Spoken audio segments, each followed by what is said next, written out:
que é o livro que nós estamos aí, vocês devem entender, estamos aí, se eu não me engano, na página. Deve ser marcado aqui. 53, é isso? 53, né? Deixa eu ver. 53, né? Estamos levemente atrasados, sinto muito, mas em função das nossas aí, saídas um pouquinho aí pelo acostamento, coisa que faz parte do próprio processo aqui, não há como a gente evitar. Né?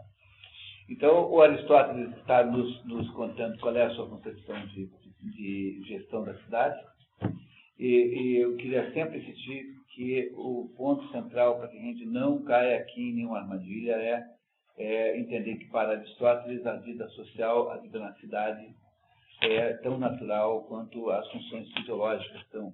Ele acha que é imprescindível que isso aconteça, portanto, ele tenta, como ele parte de alguma coisa que ele acha que era natural, então ele tenta descobrir quais são os mecanismos naturais disso.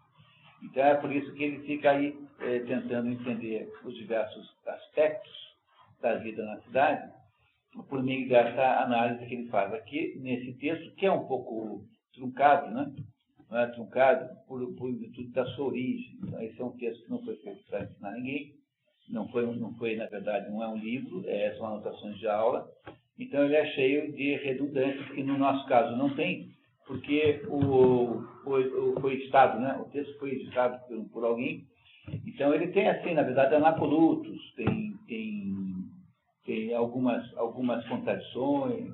Por exemplo, ele faz promessas assim, logo mais veremos tal coisa, nunca vê. Né? Então, ele menciona assim, não, aí como eu pretendo um dia fazer tal coisa, não sabemos se fez ou não, porque não sabemos do paradeiro daquele livro, né? Eu sei que de fato fez. Então, esse é o problema de um texto oral. O texto oral, às vezes, no texto oral, há uma troca de sentido das palavras, às vezes usa duas palavras para a mesma coisa. Daquela relação das traduções, né, que você apresentou, qual é disponível melhor? Disponível tem eu diria que o melhor que precisa fazer é tentar encontrar essa aqui inteira. Essa é a melhor de todas. Essa aqui. Cury. Mário Gama-Cury da UNB. Não tem para comprar novo. Se tivesse, nós teríamos usado esse aqui. Teria sido melhor.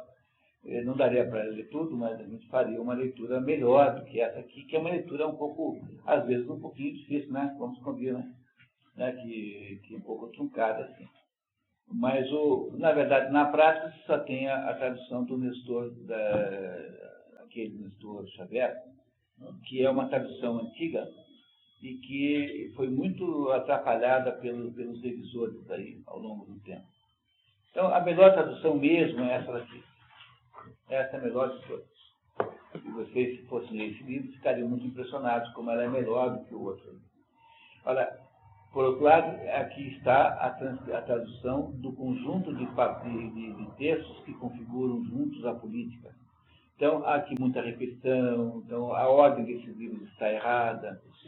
Olá, Marcos, bem. Então, a ordem está errada, então, ele fala de coisas que não explicou ainda, como se você já soubesse. Então, aqui está errado. Mas, seja como for, entendeu? Vai dar um certo trabalho ler esse negócio. Porque, se você vai na tradução, digamos, sintetizada, que é essa que estamos vendo, precisaria ter sido melhor traduzido isso aqui, né? Está ruim a tradução. Teria sido uma solução muito próxima do bom, porque nós temos só 10 noites. Você vai aqui, você vai ter muito menos dificuldade de entender, em compensação, vai dar mais trabalho para montar na cabeça o esquema. A tradução inglesa que eu comparo, que é considerada padrão para a língua inglesa, da Universidade de Oxford, essa tradução está editada em 2 volumes, pela Universidade de Princeton. Há várias traduções, há vários lugares onde há essa tradução em inglês, né? E é uma espécie de padrão para o inglês, como há um padrão para o alemão, há um padrão para o francês, e entre esses padrões, digamos, das línguas mais cultas, mesmo assim há diferença. Chama-se Aristotle Complete Works. Né, obras completas de Aristóteles. Então, a edição que eu tenho é traduzida pela Universidade de Princeton, quer dizer, ela é editada pela Universidade de Princeton nos Estados Unidos, mas a tradução é Oxford. Ela é muito parecida com essa, mas, às vezes, a ordem que está aqui dentro, porque aqui, a base dessa tradução aqui, foi a base foi traduzida no grego, né? Do grego direto. Mas a sequência que está aqui dentro é a sequência alemã. E a tradução da Universidade de Oxford tem a sequência britânica, que é já um pouquinho diferente. Então, alguns capítulos não batem entre o que está aqui e a tradução inglesa. Mas eu descubro facilmente, tanto é que eu anoto sempre. Eu sempre tenho a referência das duas. Mas dá um certo trabalho, porque é um pouco de pesquisa geológica. Deve ter boas traduções do grego para o alemão.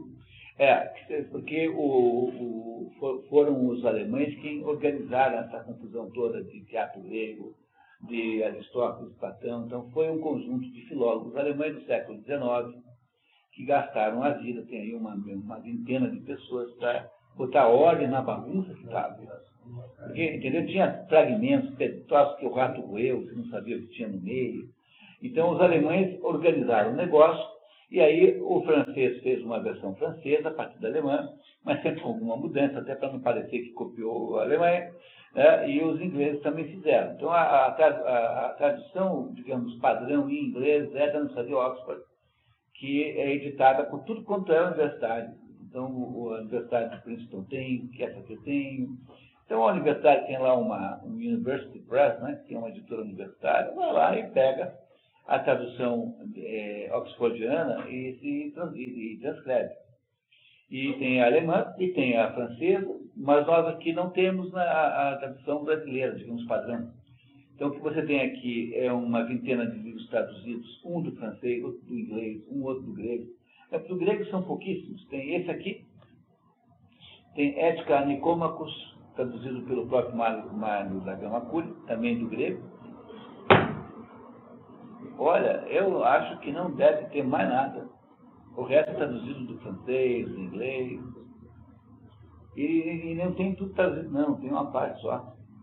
Então, a única experiência organizada de tradução de Aristóteles é essa portuguesa, cujos sites vocês conhecem, que é um negócio feito assim ao longo de muitos anos, que eles reuniram um conjunto de especialistas para traduzir todo o Aristóteles, do começo ao fim, né, para o padrão português. Eu diria que aí está a esperança da gente ter uma coisa dessa, né? Não, a mesma coisa aconteceu com Platão, porque o Carlos Roberto Nunes, que é um outro tradutor da antiga, traduziu o Platão inteiro e cedeu os originais para a Universidade Federal do Pará, que os publica mal e porcamente. Então, você não consegue comprar os livros, porque fazem um pouquinho e ficam 10 anos sem reeditar. Que é igual a não ter, né? Então, o Platão está bem coberto. Temos aí uma versão portuguesa no Brasil, a partir do grego. Mas Aristóteles só tem essa portuguesa que está acontecendo agora. Aqui no Brasil é realmente muito pobre a situação brasileira de Aristóteles. Muito pobre. O Mário Ferreira dos Santos tem uma meia dúzia de livros, tem dois, acho que tem 2 ou 3. Categoria, isso mesmo. Tá? E tem a corrupção, e tem também o...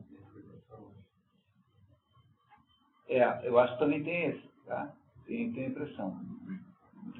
Bom, continuamos, pessoal? O que vocês acham? Topamos? Então, estamos na página 53 da finalidade do Estado. Se você for seguir o outro livro, esse aqui, você vai descobrir que esse aqui vai pulando de capítulos. Os capítulos não são sequenciais. Possivelmente, o editor desse livro que nós estamos lendo tem certa razão, porque ele está tentando dar uma ordem cronológica. Não porque o original não foi feito de propósito, ele foi apenas juntado por alguém. Então tem cabimento fazer isso, não é uma coisa errada. Né? Quem é que gostaria de ser o leitor da primeira parte da sexta-feira? Bom, tá. Vamos, muito bem, vamos lá. capítulo 5 da finalidade do Estado. O homem é, por sua natureza, como dissemos desde o começo, ao falarmos do governo doméstico, o dos escravos e dos escravos, um animal feito para a sociedade civil. Assim, mesmo que não tivéssemos necessidade uns dos outros, não deixaríamos de desejar viver juntos. Na verdade, o interesse comum também nos une, pois cada um aí encontra meios de viver melhor. Eis, portanto, o nosso fim principal, comum a todos e a cada um em particular. Reunimos-nos, mesmo que seja só para pôr a vida em segurança. A própria vida é uma espécie de dever para aqueles a quem a natureza a deu, e, quando não é excessivamente acumulada de misérias, é um motivo suficiente para permanecer em sociedade. Ela conserva ainda os encantos e a doçura deste estado de sofrimento, e quantos males não suportamos para prolongá-la. Ele está insistindo sempre na sua profissão de fé, de que a vida humana só é vida humana se em sociedade. Então, a exceção é ou divina ou é animalesca. Não é possível um homem existir, o que não significa que uma pessoa adulta que tenha se rebelado contra o mundo não possa morar em cima do mar. Pode. Mas isso não é de modo nenhum a regra. Isso é apenas uma acidentalidade. 53, Alexandre, tá? Aí no equivalente no livro do Cury é livro 3, capítulo 5. Tá? Mas, vamos lá? Continuamos. Mas não é apenas para viver juntos, mas sim para bem viver juntos, que se fez o Estado. Aqui não precisamos ler, não, eu vou explicar o que é isso. O que ele está querendo dizer na nota 10 é que o que Aristóteles disse aqui é no seu conceito de felicidade humana. Então, é o assunto fundamental da ética a Nicômacos, que é o livro que precede, e aí está claro que sim, precede esse aqui, o assunto que precede, em que Aristóteles desenvolve a ideia da eudaimonia, né, que é a ideia do espírito bom. Ele acha que o ser humano nasce para ser feliz, e felicidade é a realização das potencialidades humanas, das potências humanas. Então, a felicidade varia de pessoa para pessoa, mas ela não está, obviamente, associada ao mundo material. É uma necessidade, ele está sempre dizendo que a alma é mais importante que o corpo. Então, ela de alguma maneira, é uma proposta de felicidade abstrata, assim, não concreta, não material. Então, quando ele diz que é para viver bem, ele está querendo dizer bem no critério de eudaimonia, né, do espírito bom, que ele acha que é a felicidade humana. Então, para entender isso com toda clareza, tem que ler o Ética a Nicômacos, né, que é o livro em que ele debate o que é, afinal de contas, felicidade humana. É isso que ele... Eudaimonia? Eu é bonito. Daimos é espírito. Daí vem a palavra demônio. Né? Daimônio, demônio é espírito. O demônio, em princípio, significa apenas espírito. No mundo moderno, que adquiriu esse conceito de espírito mau. Mas, em princípio, em grego, daimos não é ruim. Tanto é que o Sócrates dizia que ele era governado por um negócio chamado espírito familiar. Toda vez que ele estava frente a frente a uma situação muito crítica, uma voz falava com ele. Essa voz, obviamente, é a consciência moral, né? Só que Sócrates dava a essa consciência moral o título de demônio familiar, como se houvesse um espírito protetor dele, né? Que o ajuda a tomar decisões. Então, o demônio não é, historicamente, em grego, uma expressão negativa. Então, o objetivo do homem é ser feliz, mas ser feliz nesse sentido. Quer dizer, ser capaz de atingir todas as potencialidades da felicidade humana. E essa felicidade sempre está acima e não está abaixo, no mundo das coisas. Então, é apenas para ficar claro O que é que ele quer dizer aqui com felicidade da cidade? Não tem relação nenhuma com democracia, né? Origem do termo democracia. Democracia significa governo do povo. Demos, povo, cracos, governo. Não tem nada a ver com isso. O que ele vai dizer depois, mais tarde, porque ele acha que, em princípio, a democracia é uma espécie de perversão, embora ele admita que seja difícil ficar sem ela. Então, democracia para o Aristóteles não é a fórmula melhor de governar. Na verdade, o que ele acha que a fórmula de governar é uma democracia permeada com algum controle oligárquico. Mas a gente vai ter tempo de ver isso, que ainda está aí no nosso trajeto. Né? Então, em princípio, não. São expressões separadas. Mas não é apenas para viver juntos, mas sim para bem viver juntos que se fez o Estado. A cidade, né? A cidade. A cidade. Sem o que a sociedade compreenderia os escravos e até mesmo os soldos animais. Ora, não é assim. Esses seres não participam de forma alguma da felicidade pública, nem vivem conforme suas próprias vontades. Porque esses seres são partes mecânicas da família.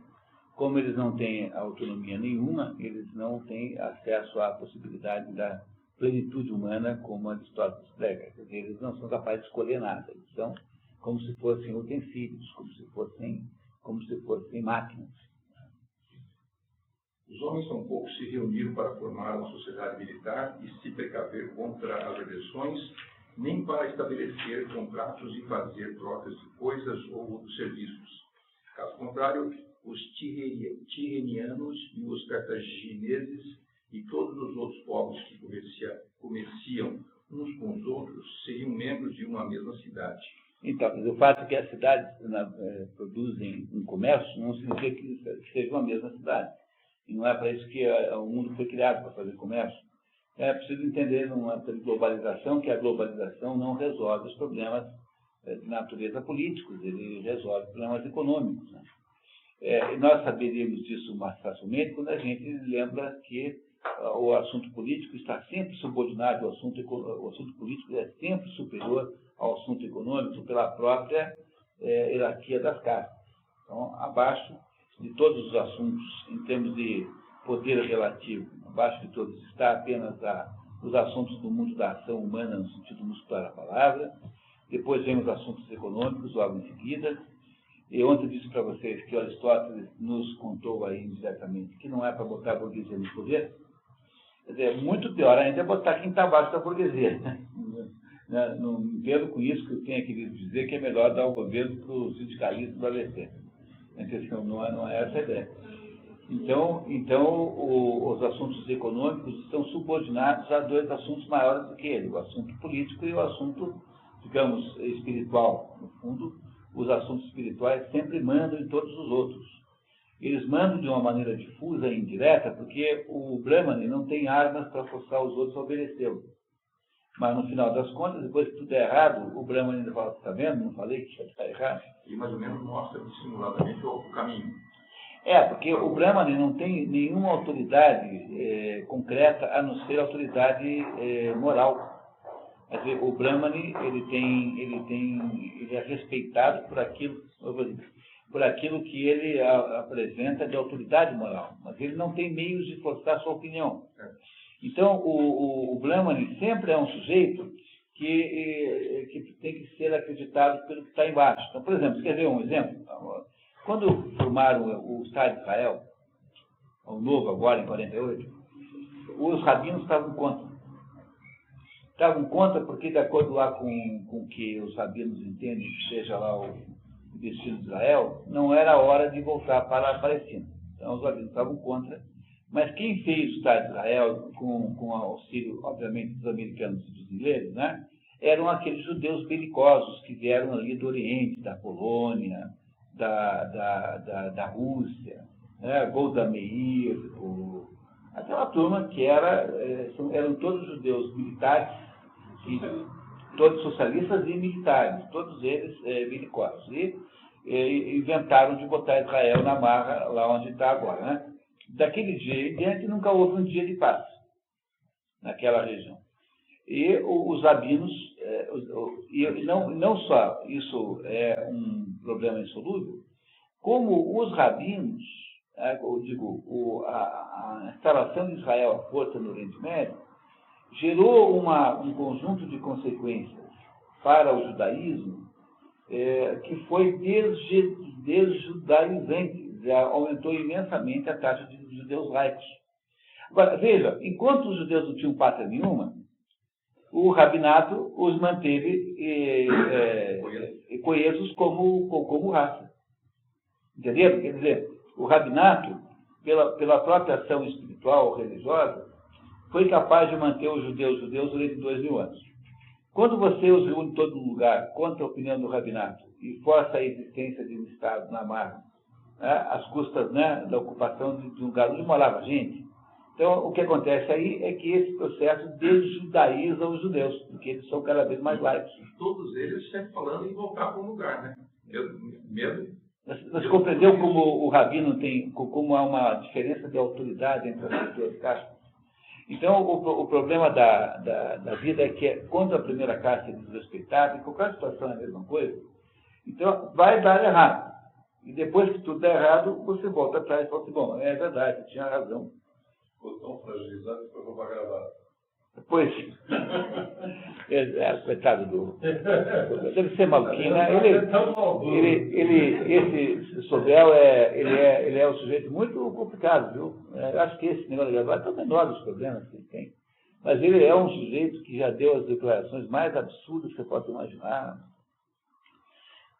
Então, essa situação, por exemplo, de contradição da primeira casta, sempre dá com os burros na água.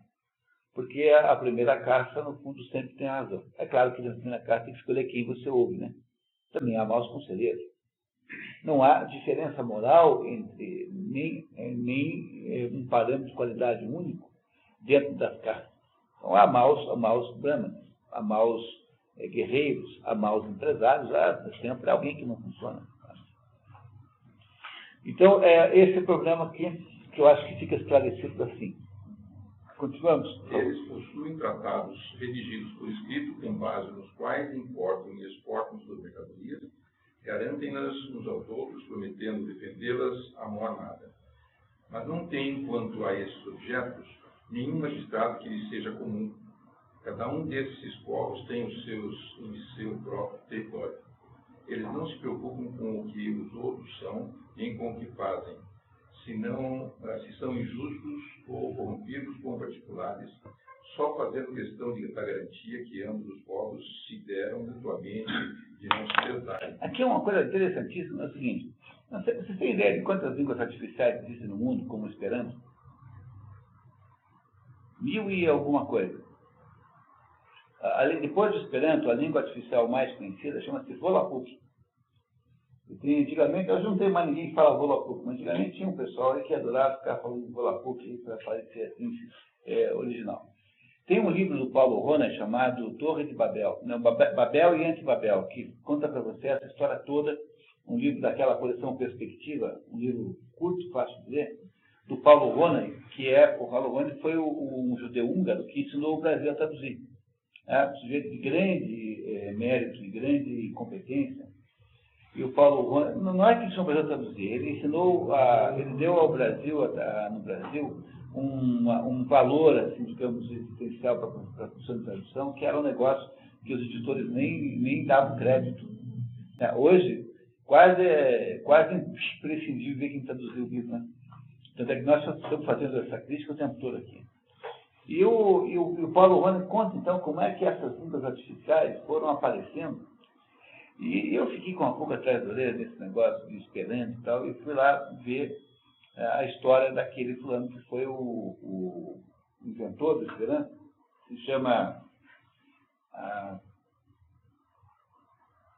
um russo, um judeu russo, já vou lembrar o nome dele, já daqui a uns minutos, e você, o que é o Esperanto é que deu mais certo, né? Mas é como se fosse uma barreira, ninguém consegue fazer isso virar verdade. Então, o Esperanto virou uma espécie de clube de xadrez, assim, tem uma meia dúzia de pessoas que falam, então ficam se reunindo para falar Esperanto. né? Zamenhof, é o nome do autor desse negócio. Aí eu fui estudar a vida do Zamenhof para saber como é que ele tinha inventado esse negócio. E aí eu descobri que o Zamenhof tinha inventado o Esperanto na esperança de que ele fosse a língua de uma sociedade nova, em que não haveriam mais as nações tradicionais, mas haveria uma nação nova, que não seria nem Polônia, nem Islândia, nem Filipinas, nem Brasil, nem Paraguai, nem a Grécia. Ou seja, seria uma espécie de sociedade nova, dirigida provavelmente por um órgão central como a ONU, e a razão pela qual essas línguas não pegam é por causa disso mesmo, porque imagine vocês quanto tempo teve de cultura em torno da língua portuguesa para que nós pudéssemos falar português hoje. Então, todos os problemas que possa ter o português, dificuldade gramatical, a nossa língua é viva porque ela tem uma base cultural, ela representa uma história. Mas essas línguas artificiais, elas não têm isso. E é por isso que elas nunca dão certo, porque elas começam vazias de conteúdo, não tem cultura nenhuma atrás, não tem conteúdo. E o que eu estou dizendo é apenas para reforçar o que a história está dizendo ali, que não são as relações de comércio, não são as relações externas que farão com que duas sociedades possam se tornar equivalentes ou sintônicas. Quer dizer, você não conseguirá destruir as nacionalidades. No fundo é isso. Quer dizer, a nacionalidade é alguma coisa que não se destrói. E mesmo quando você tem uma língua, digamos, aquilo que se chama de língua franca, sempre há uma língua franca, né? Vocês conhecem essa expressão. Língua franca é a língua que todo mundo fala em dado momento. Às vezes é uma língua específica, às vezes é uma língua misturada. Por exemplo, no Nome da Rosa, tem lá um sujeito que fala lá uma língua que é mistura de inglês com francês, com alemão, com português. Então, a língua franca atualmente é o inglês. Mas o inglês, de modo nenhum, se confunde com as línguas nacionais. Então, quando um alemão fala inglês, você vai para a Alemanha, todo mundo fala inglês, e muito bem. Mas nenhum alemão duvida que a língua dele seja de fato o alemão. Ele não sabe que, no fundo, ele fala alemão e não inglês. Então, a possibilidade de ter uma sociedade não depende de fenômenos externos de natureza comercial, de natureza diplomática. A sociedade é alguma coisa que está ligada aos seus antepassados, o lugar que você enterrou os seus avós. O nome que você leva, e é por isso que as línguas naturais, mesmo sendo, digamos assim, imperfeitíssimas, porque tem dificuldades, né, quase que intransponíveis, quem é que sabe conjugar o imperativo em português? Difícil achar alguém que consiga pegar as duas pessoas do singular, as segundas pessoas do singular e plural, tirar o S, depois pegar o subjuntivo e pegar as outras. É difícil. Tá? Então, as línguas que são artificiais, que são feitas para serem simples, são feitas para serem fáceis de falar, elas nunca pegam, apesar da sua facilidade. Porque elas não representam nada culturalmente, elas não estão associadas à vida real e passam a ser meramente curiosidade. Se vocês querem entender isso, leiam o livro do Paulo Ronen, Babel e Antibabel. Vocês vão ficar de cabelos em pé com a descrição que ele faz da quantidade de línguas artificiais que existem no mundo. Que todo sujeito esperto, entendeu, inteligente, faz por brincadeira, propõe uma língua nova. A criança não faz isso? Língua do P, língua de não sei o quê. Já viu criança pequena, meninas com 12 anos falando a língua que elas inventam?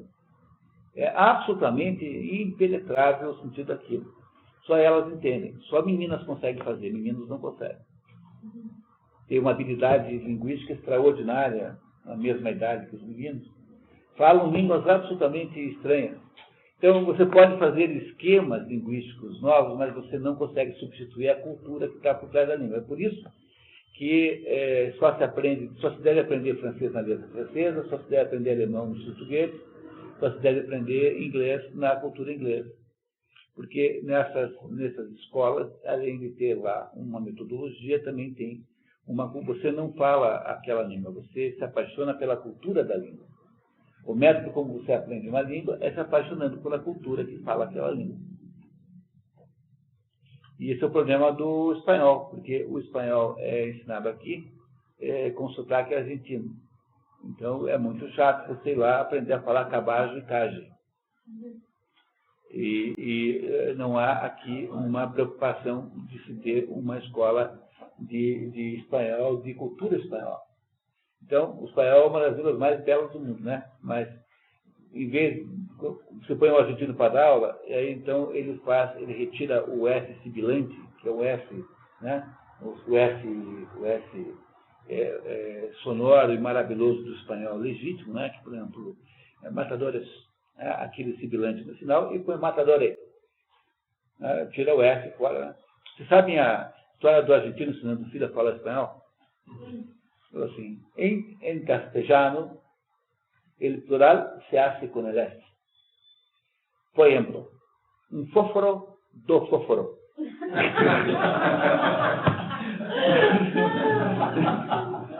Você tirar o S do espanhol, você destruiu a língua, a sonoridade da língua.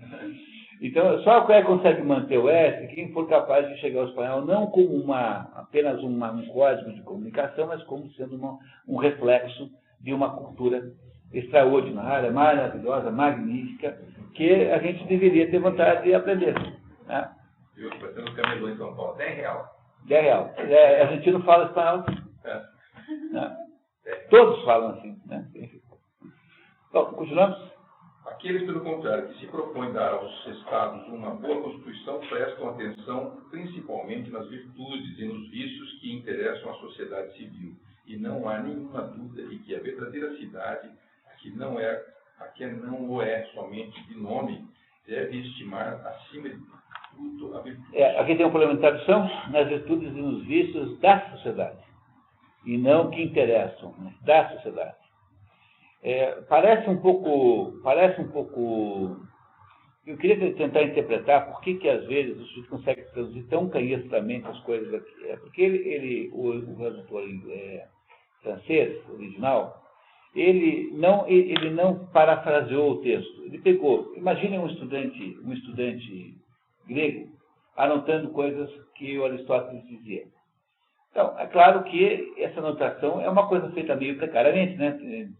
Tente anotar tudo que eu digo, você não consegue. Porque a voz, né, a fala é mais rápida do que a mão. Não é isso? Então, o jeito escrevia assim, mais ou menos pontuando as coisas. Então, o que faz o Mário da Gama Cura? Ele parafraseia, quer dizer, ele pega uma estrutura que está assim, mais ou menos nos seus pontos e dá uma estruturazinha nela. E o tradutor não fez isso. Então, o texto original francês deve ser muito mais parecido com o texto grego. Mas quando você o verte para uma terceira língua, que é o português, esta rudeza do original toma um aspecto muito mais grave. Então, ficam essas coisas assim, malucas, né? Isso que a gente chamaria de tradução canhestra, que aparece às vezes, que é você, em vez de falar assim, entendeu? Você não vai direto ao ponto, fica torto, o sentido que se dá à palavra é um pouquinho ambíguo. Esse é o problema, tá? É o modo como o original francês estava traduzido, que tentou respeitar a rusticidade do texto original grego. Então, é isso que está errado aí, né? Mudar para da cidade, né? Continuamos. Sem isso, não será mais do que uma liga ou associação de armas, diferindo das outras ligas apenas pelo lugar, isto é, pela circunstância indiferente da proximidade ou do afastamento respectivo dos membros. Sua lei não é senão uma simples convenção de garantia, capaz, diz o sofista Licefron, de mantê-los no dever recíproco, mas incapaz de torná-los bons e honestos cidadãos. Esse Licefron é um discípulo de Gorgias, que era um sofista lá, que aparece o tempo todo na obra de Platão, portanto, contemporâneo da Aristóteles.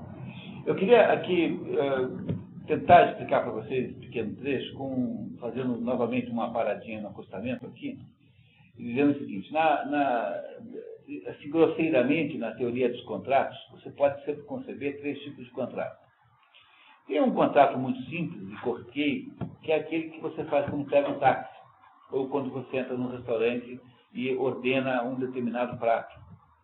Que contrato é esse? Esse é o contrato em que você um contrato em que você... É um contrato de fato, você, no final da corrida, tem que pagar o táxi, né? Mas esse contrato não é assinado. Então, alguém, por acaso, já teve que assinar um contrato por escrito, uma nota promissória, quando entrou num táxi? Tá? Então, esses contratos, os economistas chamam de contratos spot, S-P-O-T, spot. Então, você, por exemplo, está precisando de petróleo, a Petrobras precisa de petróleo porque o consumo foi maior do que a demanda, ela vai no mercado spot de Roterdã e compra lá não sei quantos milhões de barris. Então, o contrato spot é um contrato jurídico, mas ele é informal, ele não tem papel. Mas se você não pagar o táxi, o motorista pode reclamar na justiça se você não pagou. São contratos baseados, portanto, são contratos fugazes e, portanto, são contratos baseados na conveniência e na especulação. Não é isso? Por exemplo, se tiver 5 táxis esperando, você vai pegar o ar-condicionado.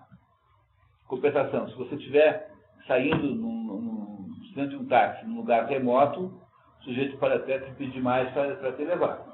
Não é assim? Então, são contratos que funcionam na base disso. Bom, o segundo tipo de contrato é o contrato que é intermediado pelos advogados, que é o contrato escrito, que são esses contratos que todo mundo faz para aluguel, para emprego, para comprar e vender coisas a prazo. Enfim, todos os contratos que nós chamamos de contratos são esses, do segundo tipo.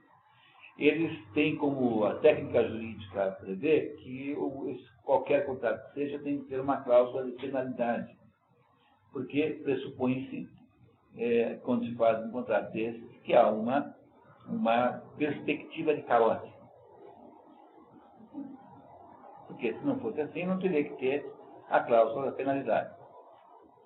Então, esses contratos têm lá uma cláusula, dizem, quem não cumprir, não tem que pagar não sei o quê, pro outro. E esses contratos, portanto, revelam subjacentemente ao contrato uma relação de desconfiança. Claramente.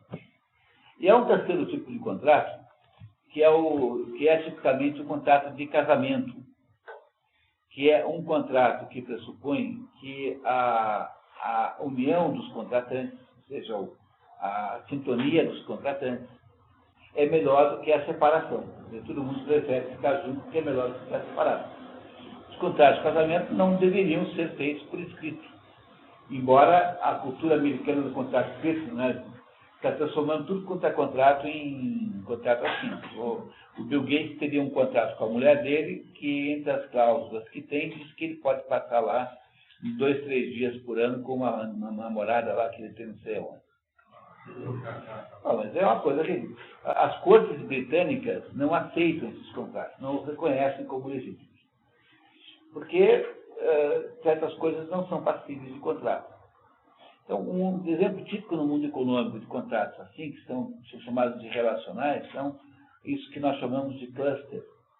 Quer dizer, essa ideia de que um grupo de empresas congêneres ficam melhor juntas se elas tiverem relações de cooperação e ninguém tem que botar isso no papel, não é para escrever isso no papel, não precisa. É apenas a percepção clara de que se a escola técnica que tem em volta perto de mim funciona bem, eu também ganho. Então, o que ele está dizendo aqui é isso. Quer dizer, o fato de que, para você poder ter esse terceiro tipo de contrato, só dá para ter esse terceiro tipo de contrato quando há uma unidade cultural, que é o que tem na polis. Então, ele só pode ser feito internamente. Entre polis diferentes, só podem funcionar o primeiro ou o segundo tipo, ou seja, os contratos spot e os contratos normais. Entenderam? O que faz uma comunidade ser uma comunidade é o fato de que ela tem relações entre os indivíduos que são compartilhadas de modo voluntário. E isso só é possível dentro da polis.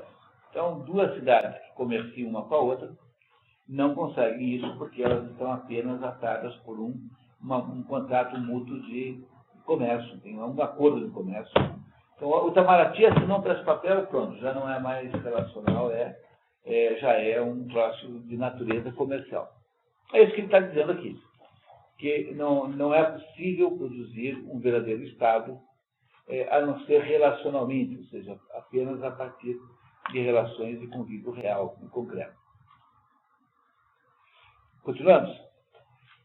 Para tornar isso mais claro, suponhamos que aproximamos os lugares em que as cidades de Megara e Corinto se tocam.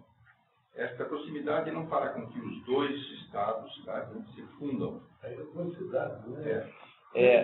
Sempre quando tiver estados, vocês traduzam mentalmente por cidade, tá? Porque a palavra Estado é absolutamente inadequada para esse livro, porque o Estado tem uma conotação moderna que não se parece com o Estado no tempo de Aristóteles, porque no tempo de Aristóteles a polis é sobretudo uma entidade de unidade, uma unidade de imaginário coletivo, ela é uma entidade de enorme unificação. Então todas aquelas pessoas lá, elas acreditam que o mito fundador é o mesmo, todas se acham filhos de não sei quem, todos prestam homenagem ao mesmo Deus. Então, é por isso que a gente não entende, hoje em dia, com tanta clareza, o problema de Sócrates. Porque o Sócrates chega e fala assim, olha, é o seguinte, pô, eu não quero, porque acusaram Sócrates de estar torcendo para os deuses que não são da cidade. Entenderam? A acusação maior, a acusação subsidiária. E ensinar isso para os jovens. São as duas acusações contra Sócrates. Um, que ele abandonou os deuses da cidade por outros. Segundo, que ele fez os jovens comprarem essa ideia. Pois, o crime que Sócrates teria feito é o crime de desunificar a polis. E aí vocês compreendem o quanto é poderosa essa unidade que há. Então, o que se chama de polis aí é uma unidade de imaginação coletiva, ou seja, uma unidade existencial completa e total de todo mundo. Ainda mais porque são lugares pequenos, onde é provável que os laços de parentesco sejam muito grandes. Todo mundo é meio primo de todo mundo, assim, tem alguma ligação com todo mundo. Então, a palavra Estado, que tem no sentido moderno, um sentido muito mais de Leviatã do Hobbes, então, quando chega em Thomas Hobbes, em 1500, 1600, ele diz assim, não, o Estado é o seguinte, como os homens são todos maus, então nós temos que chamar o Estado que vai botar ordem aqui. Entendeu? E é o pitbull no galinheiro, né? Não é? O Estado o Leviatã de Thomas Hobbes é botar o pitbull no galinheiro. As galinhas ficam brigando, então bota lá o pitbull, né? Que é um péssimo negócio, viu? Porque é o quê? Um banquete. Porque é um péssimo. Não é isso que eles fazem conosco? Aí o história falou assim, olha, é o seguinte, já me chamaram, né? Chega lá aquele grande ali, tá bom, é o seguinte, eu preciso de uma ajuda aí, pô. Então passa a pagar 40% do dinheiro de vocês. Então, é muito pior negócio você chamar o bandidão para cuidar dos batedores de carteira. É melhor você ficar com os batedores de carteira do que você chamar o Fernando Beiramar e o PCC para cuidar disso. Então, o Estado moderno é o PCC. Compreenderam o que é o Estado moderno? Então, quando a gente ouve Estado aqui, a gente já fica meio confuso, porque desde Thomas Hobbes que o Estado é um monstro. Tanto é que ele chamou o livro em que ele propõe isso de o Leviatã. O Leviatã é um monstro marinho. Tá? Então, o Leviatã é um monstro. O Estado moderno é um monstro. Ele é uma hidra. Ele é um monstro sorvedor dos recursos alheios. E esse Estado não existia no tempo de Aristóteles, porque o Estado da polis grega, sobretudo das pequenas cidades que haviam lá, era um Estado que era, na verdade, um estado de espírito. Entendeu? Era mais um estado de espírito do que, né, um aparelho de Estado. Talvez essa seja a melhor maneira de explicar a diferença. Então, de modo geral, toda vez que aparece Estado, traduz por cidade, que daí funciona. Tá? Isso não aconteceu, então, na época dos gregos, mas logo após os romanos já começa a haver uma... Mas menos do que hoje, né? Sim. Menos do que hoje. Então, por exemplo, você pega o mais malvado dos senhores feudais, esse sujeito não conseguiu inventar, por exemplo, o serviço militar obrigatório. Depois da minha área de atual, um dos livros mais importantes já escritos no século XX, tá? Chama-se De Pouvoir, Histoire de Sacrosantos, do Poder, História do Seu Crescimento. que é da autoria de um sujeito chamado Bertrand de Juvenel, e que não tem tradução em português. Eu comecei a fazer uma tradução, mas eu não consigo mandar, porque na prática eu nunca tenho tempo para tocar. Mas tem uma promessa de edição, sabe, possível fazer a tradução. E esse livro, o Bertrand de Juvenel, diz assim: olha, durante a história da humanidade, todos esses atos que parecem ser progresso em termos de liberdade humana são exatamente o contrário. Porque quando você tinha a Idade Média, o príncipe tremia de medo do padre. Então, se você acha que o príncipe, para te fazer uma sacanagem, ele tem que passar pelo padre, e o padre pode não concordar. Como era muitas vezes o caso. Porque se o padre comunicar ao povo que o príncipe tal está excomungado, ele não tem mais nenhuma autoridade. Então, quando aparece o Filipe IV Belo, no século XIV, e que acaba com o feudalismo, todo mundo parece que agora iríamos diminuir a tirania da igreja. Mas você diminui a tirania da igreja, só aumenta a tirania do príncipe. Que agora o príncipe não dá mais satisfações à igreja, mas ainda tem que dar satisfação à Bíblia. Porque o príncipe ainda continua subordinado à Bíblia, ele só dispensou o intermediário. E aí a gente acha que aumentou a liberdade, não, mas piorou. E você verá na história do absolutismo que aumentou a quantidade de brutalidade. Aí você faz a Revolução Francesa para derrubar o absolutismo. E a primeira coisa que a Revolução Francesa faz é estabelecer o serviço militar obrigatório. Então, mas não era para tornar as coisas mais livres? Não, agora ficou pior. Agora você tem que morrer por um capricho do governante. Porque antes, se quer fazer uma guerra, você pega um dinheiro, junta e bota uma placa. Procura-se. Né, lanceiros, espadachim, não sei o quê, e os mercenários vão lá se pregam. Agora não, agora você manda uma carta para o Fernando, para o Chico, diz: olha, esteja tal lugar, tal hora, quer queira, quer não queira. Não é assim que fazem? Então, isso que parece, quando chega no mundo moderno, hoje no Brasil, no 2008, nós temos uma situação tal que cada pessoa tem na Receita Federal uma pasta de um computador, um arquivo. Cada CPF tem lá, o governo sabe onde você gasta o seu cartão de crédito, o que você faz com o seu dinheiro, quanto dinheiro você tem na conta, quais são os seus bens.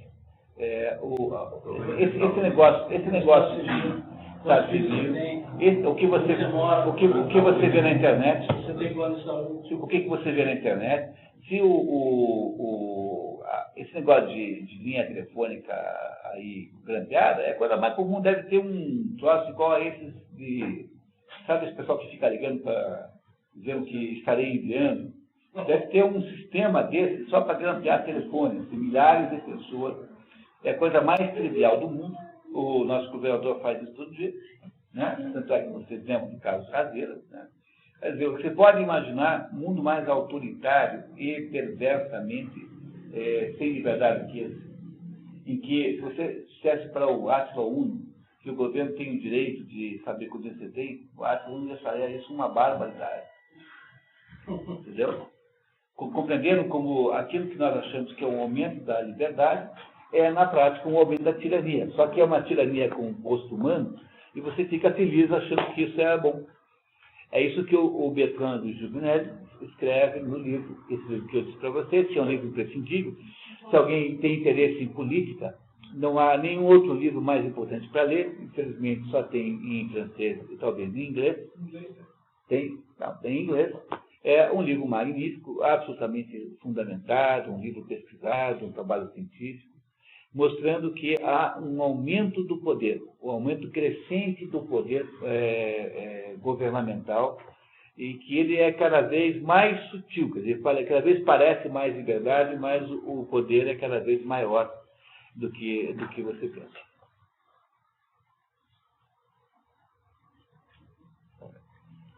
Bom, continuamos, né? Estamos supondo que a aproximação da cidade de Megara e Corinto se toque, né? Isso. Essa proximidade não fará com que as duas cidades se confundam. Mesmo que se acerte em casamentos entre uma e outra cidade, apesar de este ser um dos laços mais íntimos para a comunicação mútua. Casamento de meninos de uma e da menina da outra, né? Suponhamos até alguns homens um carpinteiro, um outro lavrador, outro sapateiro, um quarto de alguma outra profissão. Suponhamos que, se quiser, 10 mil deles, residindo separadamente, mas não a uma distância tão grande que não se possam comunicar. Eles fizeram um pacto de não agressão no que toca a seus comércios e até prometeram tomar armas para sua mútua defesa, mas não têm outra comunicação a não ser o comércio e seus tratados. Significa isso o seguinte, pessoal, que a globalização, se for apenas econômica, ela não representa nenhuma espécie de ameaça política.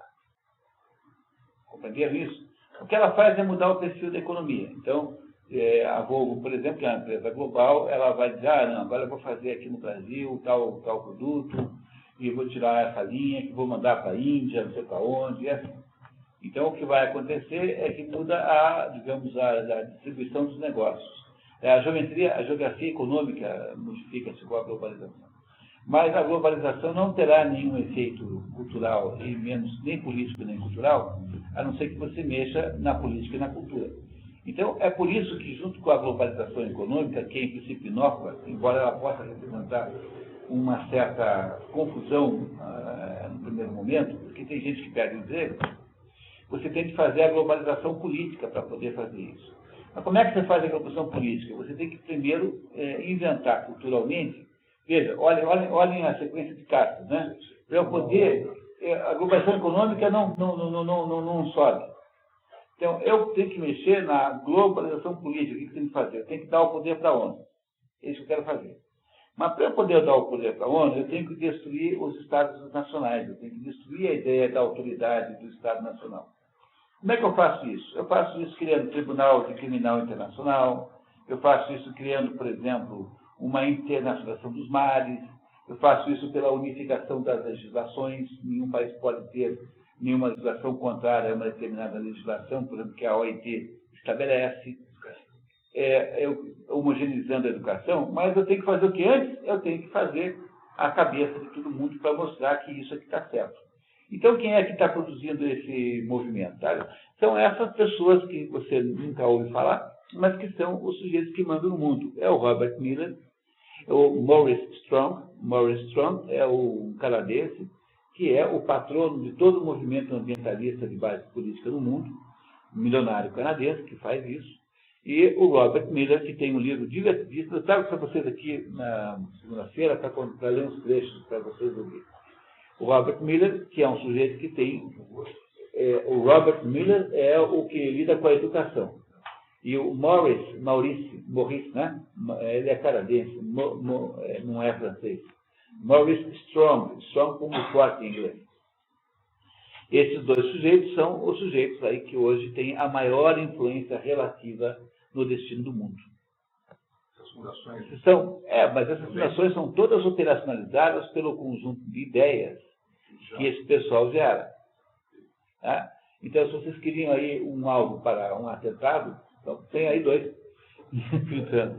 Se havia uma demanda aqui reprimida de alvos para atentado, são esses dois sujeitos aí, os dois sujeitos mais influentes do mundo hoje, diretamente no processo mundial. E o Robert Miller diz assim, olha, se nós conseguirmos enfiar essas 10, 15 coisas na cabeça das pessoas, elas ficarão disponíveis para que nós tiremos a sua nacionalidade.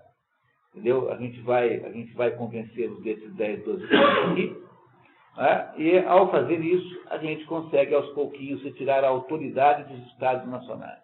A União Europeia vai... É exatamente isso. É exatamente isso que é a União Europeia.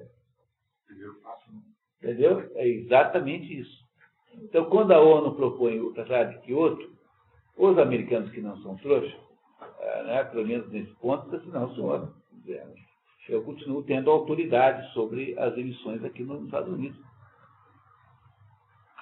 Essas coisas são assim mesmo, tem uma complexidade política enorme atrás.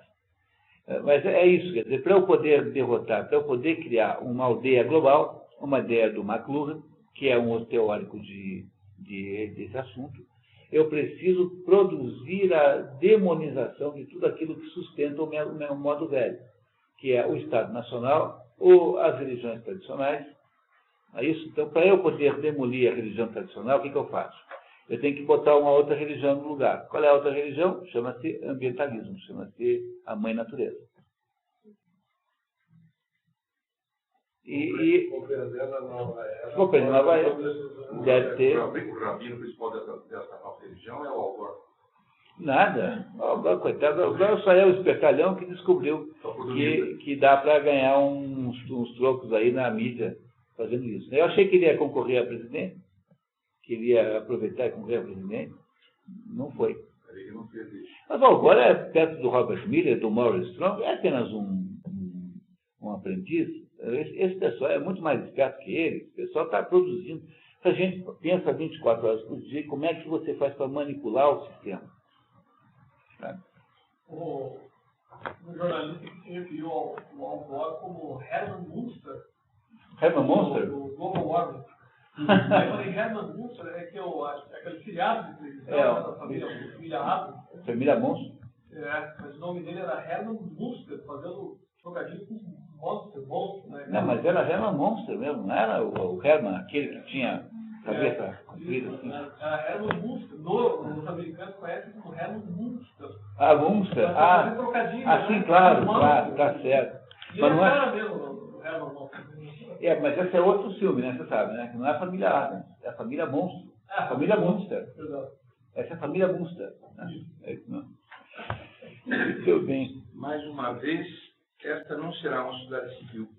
Por que, então, nessa hipótese, não se seguirá que estejam afastados demais para se comunicarem. Aproximando-se assim, a casa de cada um deles assumiria o papel de cidade e eles se prestariam, graças à sua confederação, ajuda contra as agressões injustas. No entanto, se não tivessem nessa aproximação uma comunicação mais importante do que a que tem quando separados, esta ainda não seria exatamente uma cidade ou uma sociedade civil. A cidade, portanto, não é precisamente uma comunidade de lugar, nem foi instituída simplesmente para se defender contra as injustiças de outrem ou para estabelecer comércio. Tudo isso deve existir antes da formação do Estado, mas não basta para constituí-lo. Estou entendendo esse negócio? Que notável o modo como ele é capaz de nos ajudar a entender isso. Quer dizer, a globalização não cria uma aldeia global. A globalização, se for apenas econômica, ela cria uma economia global, mas uma aldeia global não. Você não consegue produzir a cidade, portanto, o conceito de cidade é aquele compartimento de valores, por meio da economia, por meio da proximidade física. O que cria uma cidade de verdade são os valores compartilhados. Isso é só em cima. E é por isso que o Robert Miller e o Morris Strong e todos os outros engenheiros desse negócio não dão a mínima para esse negócio de comércio. Entendeu? Não quero nem saber disso. Essa coisa entendeu? Eles querem que os capitalistas ganhem a maior quantidade possível de dinheiro para eles poderem retirar metade do dinheiro via impostos e poderem fazer o quê? Fazerem a cabeça das pessoas, porque o que faz o domínio econômico é o domínio da mente. O que faz o domínio político é o domínio da mente. Essa é a tese de Antônio Gramsci. Antônio Gramsci diz assim, esse negócio de ficar aí disputando a eleição é besteira. Antes de ganhar a eleição, nós temos que transformar todos os formadores de opinião em esquerdistas. Então, na hora que todos os jornalistas forem de esquerda, todos os professores universitários forem de esquerda, todos os professores das áreas humanas do ensino médio forem de esquerda, na hora que todos os padres forem de esquerda, quem é que impede que o PD ou o ST tome o poder para sempre? Como é que é o nome do cara? Antônio Gramsci. Antônio Gramsci foi o fundador do PC italiano. E ele achava que essa ideia de ficar disputando a eleição democraticamente é uma besteira, porque ganhar uma eleição não significa ganhar de verdade o Estado, porque pode ser um acidente de percurso e você pode perder o poder em seguida. Mas o que fizeram os adeptos da FEDER? No Brasil também. Se você conseguir que toda a opinião pública, que todos os formadores da opinião pública, todos, sejam esquerdistas, ou seja, estejam favoráveis à tese da esquerda, você toma o poder para sempre. É o que o PT, presentemente no Brasil, imagina fazer, né? Ele tem 8 anos de Lula, eles imaginaram 4 anos de como como é lá o nome lá de Minas Gerais? O Aécio. Não vai dar certo porque o Aécio não pode passar com o PMDB. E aí eles imaginaram que o Lula voltaria mais 8. Eles falam, né? 30 anos no poder. Eles falam isso abertamente, não escondem.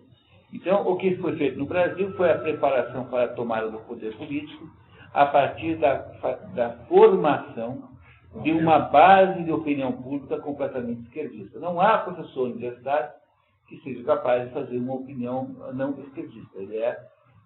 Começa que não te convidam mais para tomar café. Seu sujeito fica num envio absolutamente insuportável. Assim, ninguém mais gosta de você. Como o Brasil é um país de carentes afetivos, quem é que aguenta não ser gostado pelos outros? Porque o alemão aguenta. Entendeu? O americano aguenta. Você não quer. Entendeu? Um sujeito assim aguenta, mas o brasileiro não aguenta. O brasileiro detesta, não aguenta ficar sem um prestígiozinho junto às moças. Entendeu? Os alunos têm que gostar dele, tem que vê-lo como um sujeito que é, como diz o Olavo, né? Você no Brasil tem que ser obrigatoriamente uma pessoa maravilhosa. Tem alguma coisa que acaba com a sua vida é não ser uma pessoa maravilhosa. Se você ser uma pessoa maravilhosa, você tem um conjunto de coisas que você tem que dizer. Você tem que ser, de alguma maneira, em prol do Mercuriano Dourado, você tem que ser meio ateu, entendeu? Tem que ter uma série de características. É o quê? Tem que gostar de futebol, mas não muito, mas tem que dizer assim que você aprecia isso, que você acha que a escola de samba é uma obra tão gigantesca quanto a missa de São, né, o Evangelho de São Mateus, de que você valoriza as coisas do povo. Aí você vai ser uma pessoa maravilhosa. Tá? Então, no Brasil, isso pega muito bem, porque os brasileiros não suportam a possibilidade da rejeição social. Porque é da natureza do brasileiro a carência. O Gilberto surgiu que o folclore do Recôncavo baiano se pode comparar as melhores obras de Diogo. Ele falou isso mesmo, né? Tá vendo? Você tem que dizer, olha, pessoal, você vê que coisa maravilhosa que o Gilberto disse ontem. Você quer saber do Gramsci, vai na livraria do Chaim, você encontra lá os cadernos do Carlos, 6 volumes. Só que a leitura é hermética, você não vai conseguir entender nada. Já é melhor ler. Você tem que estudar 10 anos para você entender. Antônio Gramsci escreve Gramsci. Gramsci, né? Golf, Romeu, Alfa, Mike, Sierra, Charlie, Índia. Não tem nada mais útil na vida do que o alfabeto fonético internacional. Nunca mais você anota e-mail errado. A coisa mais fácil de aprender, todo mundo já aprendeu na escola, junto com o alfabeto, que é o que você usa, né? Não, no mundo inteiro. Qualquer universal, planetário, você para dizer B, em qualquer lugar do mundo é bravo. Pronto, acabou o problema de soletrar. Entendeu? Você com um gringo no telefone, tentando anotar um e-mail, né? E o sujeito vai falando e você não tem que dizer, primeiro, né? Então, o alfabeto fonético internacional, que você aprende voando, é a coisa mais fácil do mundo, coisa de criança, e é de uma utilidade tremenda, que acaba completamente a dificuldade da transposição das soletrar as letras, né? Mas aí uma fake news, o nome dele é Charles Sierra Alfa. Tá vendo? Tem alguma... São palavras... Não, mas ela escreveu. É que são palavras escolhidas para não terem equívoco, que elas não têm... São palavras que não geram confusão. Então, acaba o equívoco, entendeu? Charlie é C, pronto. Essa é a Foxtrot. Então, você fala Foxtrot, qualquer pessoa no planeta sabe que a letra é F. Fica muito mais fácil a vida. Bom para mim que funciona melhor. Continuamos. A cidade é uma sociedade estabelecida com casas e famílias para viver bem, isto é, para se levar uma vida perfeita e que se passe a si mesma. Ora, isso não pode acontecer senão pela proximidade de habitação e pelos casamentos.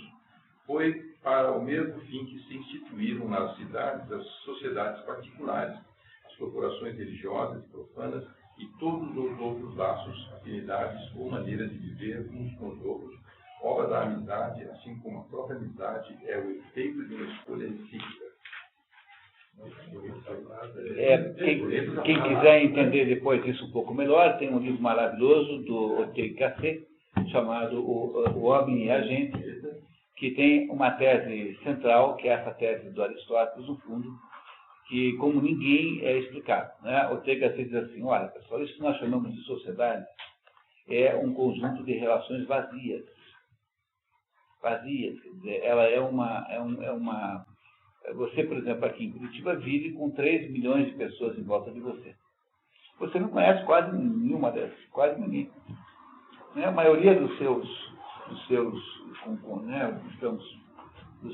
concidadãos, você nunca saberá quem é, né? Você não sabe quem é, mas você, no entanto, não briga com todo mundo. Você tem uma relação, digamos assim, de distância e digamos assim, uma certa relação, tem um certo comportamento formal com as pessoas todas.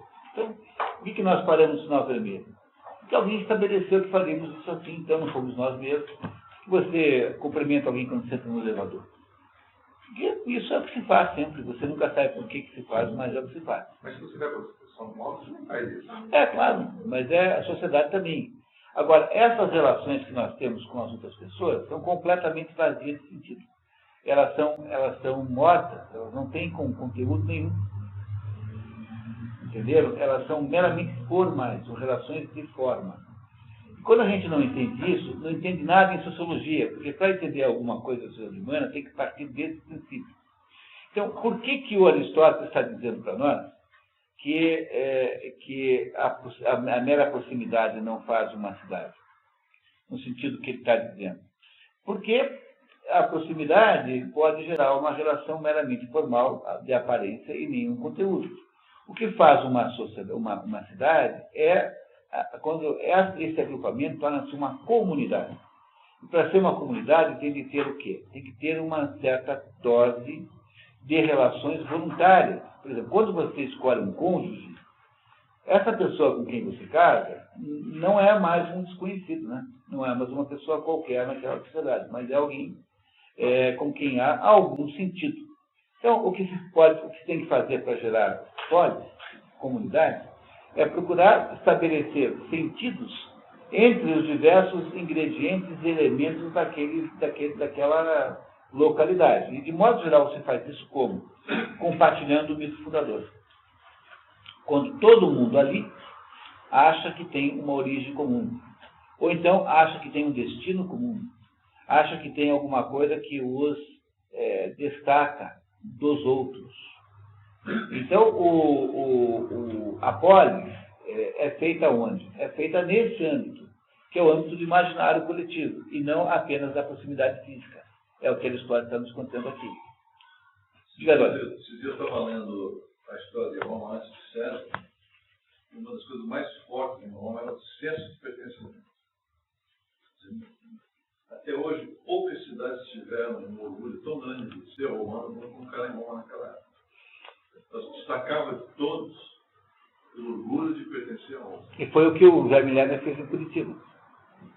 Esse foi o fenômeno lermista. Acho que o romano, até hoje, é considerado na própria Itália. Os outros italianos consideram os romanos assim meio... diferente. Mas veja, pode ser feito em qualquer circunstância. Tá? Por exemplo, Curitiba era um lugar muito chato de se morar. Aí, um belo dia, o Jaime Lerner, eu não estou entrando no mérito dos projetos em si, nem tenho competência para ajudar. Tá? Assim, eu tenho um ônibus que fica no meio da rua, que às vezes eu penso que é uma droga, porque ele acaba com o trânsito, por outras vezes eu acho que é ótimo, porque ele gera uma solução de transporte urbano eficiente e barato. Então, eu não sei dizer para vocês o mérito das modificações urbanas. Nem acho que é o caso da gente debater isso aqui, seria uma outra conversa, né? Mas o que eu acho é que o curitibano passou a ter orgulho de ser curitibano. E esse foi o fenômeno que foi feito aqui.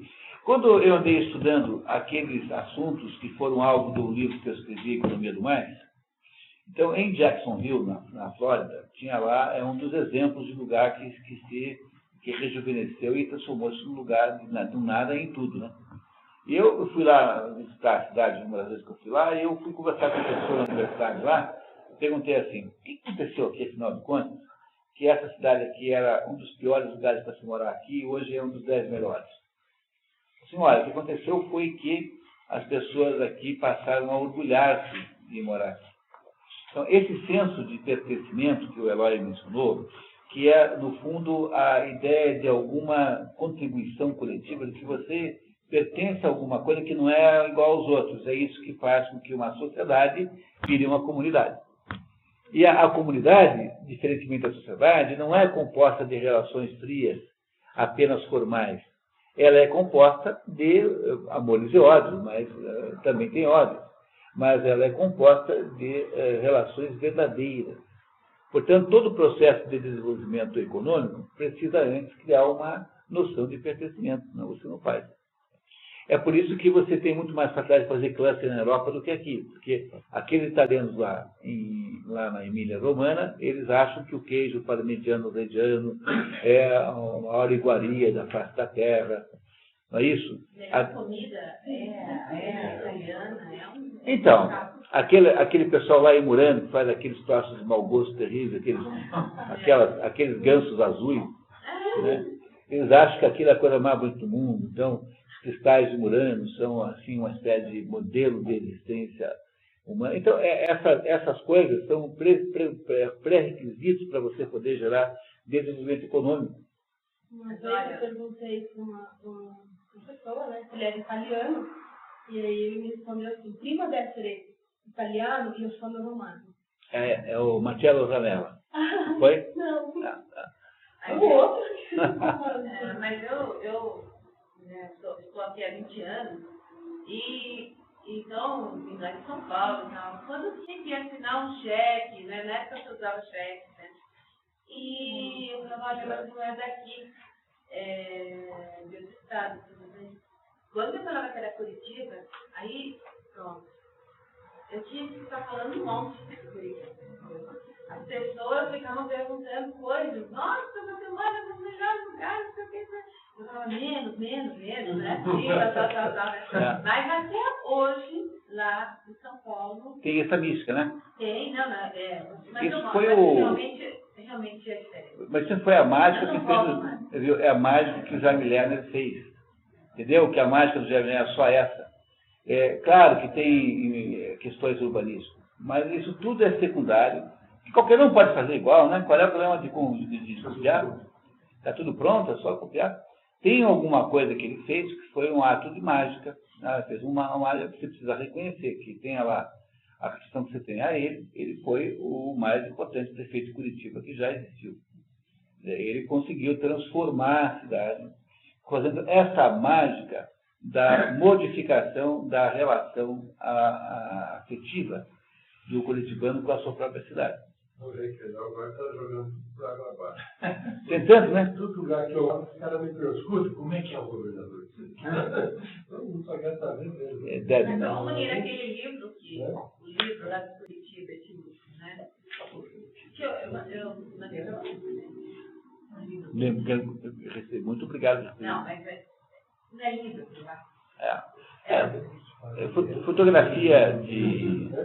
Fotografia, né, bem feita, né, sempre valoriza, né? Não, eu sei, mas não. Não, veja, eu sou curitibano e bem bairrista. Não tenho nenhum problema com Curitiba, mas eu só queria que vocês tivessem essa percepção de que há algum fenômeno aí ligado a esse assunto da construção comunitária que o Jaime Lerner fez. E é por isso que ninguém conseguiu fazer a mesma coisa em outro lugar, né? Isso é uma coisa muito interessante também. Esses dias na Aluna é a reunião que eu e o Eloy frequentamos todos os meses, nós trouxemos um pesquisador, Eloy, que está justamente pensando nisso, né? Então, um dos fatos mais intriguantes é, por que é que não tem outras Curitibas? Se a fórmula urbanística é, em princípio, disponível. Nesse sentido, agregando, eu acho que a essência da discussão foi a visão que tinha, né? Não só a parte urbanística, mas a parte ambiental. Antes de fazer todo esse mar, 130, 40. 1970, quase 40 anos atrás. Discutiu toda essa questão.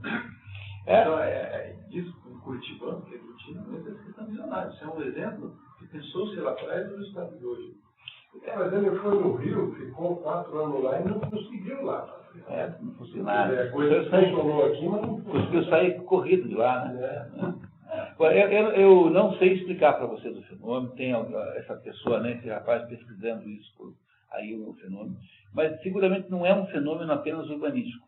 Tem alguma outra coisa, algum outro componente que fez que acontecesse esse milagre, que é a criação da pertença, da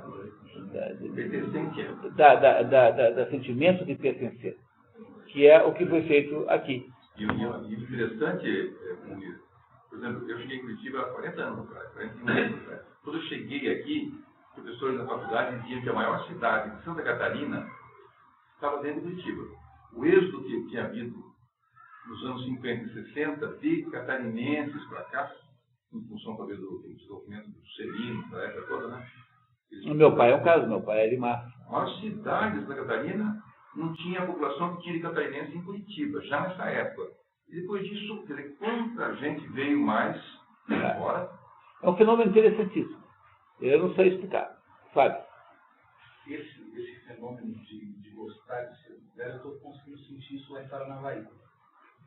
Porque eu não sou de lá. Eu estou lá, eu cheguei lá, vai completar 2 anos agora. E são construções. É a contaminação. O Fórum de Desenvolvimento tem um papel fundamental nisso. Em reconstruir a autoestima das pessoas pela cidade onde elas moram. Existe um grupo de trabalho que pensa a cidade. Não são políticos, não ganham nada para isso, são voluntários e pensam. Essas pessoas, elas fomentam a discussão. O Valmor conhece o Gilberto. O Gilberto faz parte desse grupo lá.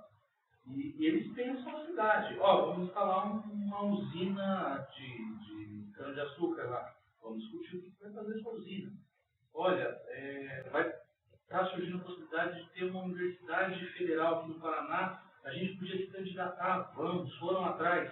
Trouxeram uma unidade do Cefet para Paranavaí. Isso. E a Parca lá também, né? E a Parca também? Não. Não é. A Via Parca é em Maringá. É Maringá. A Unipar. Já existiam 2, uma estadual e uma particular. Abriu uma segunda particular agora e vem o Cefet e começa a funcionar esse ano ainda. Então isso está construindo uma autoestima, está revalorizando uma cidade que há 20 anos atrás, há 30 anos atrás, chegou a ter 100 mil habitantes. Hoje está com 78. Você com 2 anos agora está percebendo isso. Uma bobagem, é uma bobagem de tudo. Mas o fato do Atlético de Paranavaí ter sido campeão paranaense ano passado, isso transformou a cidade numa cidade vermelha. Assim, tudo quanto era a possibilidade que você passava, tinha a bandeira do ACC. Criou uma identidade, um vínculo que unia todo mundo para uma coisa só. Uma porcaria do tipo de futebol. O que o Aristóteles, no fundo a gente entrou nesse assunto, né? Apenas para procurar respaldos aí modernos ao que ele está dizendo aqui. Porque ele está dizendo que comércio não faz, quer dizer, 2 cidades não se tornam a mesma coisa só porque comercializam uma com a outra. Isso, por exemplo, entre Foz do Iguaçu e Cidade del Este tem uma diferença abissal, embora possa existir ali um comércio intenso entre essas 2 coisas. Então ele está querendo nos dizer o que é de fato uma cidade, quer dizer, o que é de fato o Estado, né? Estado sempre lembrando que Estado é polis aqui. O que é polis? É alguma coisa que transcende as questões físicas e econômicas.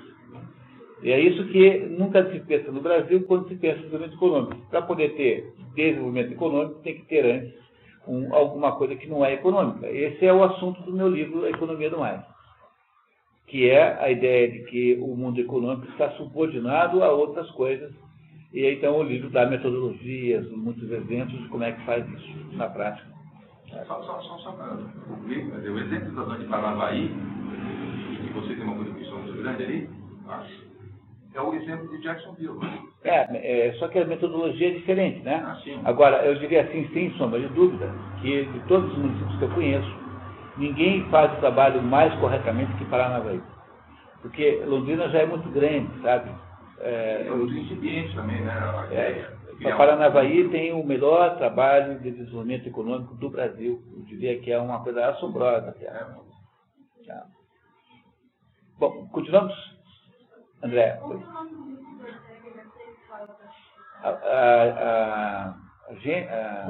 O homem e a gente.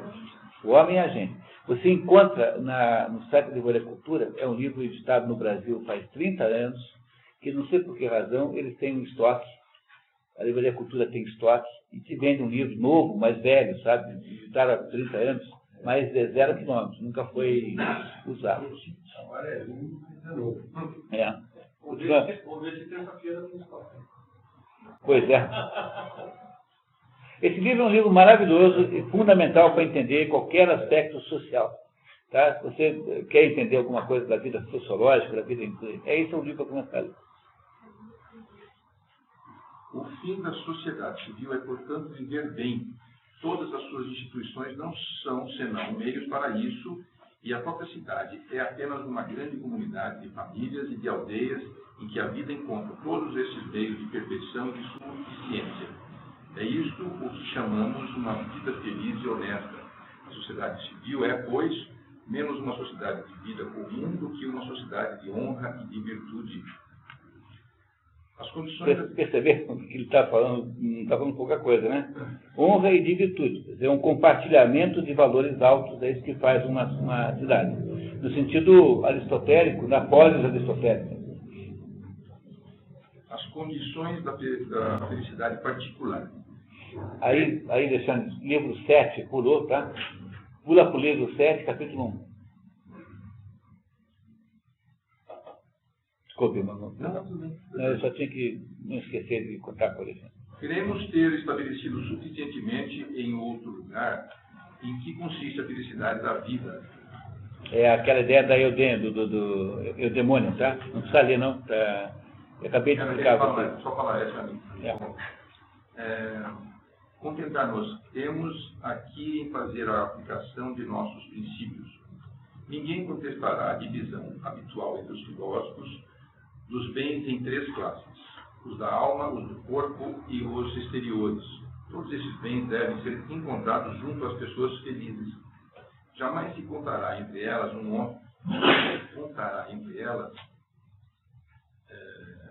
homem que não tem coragem.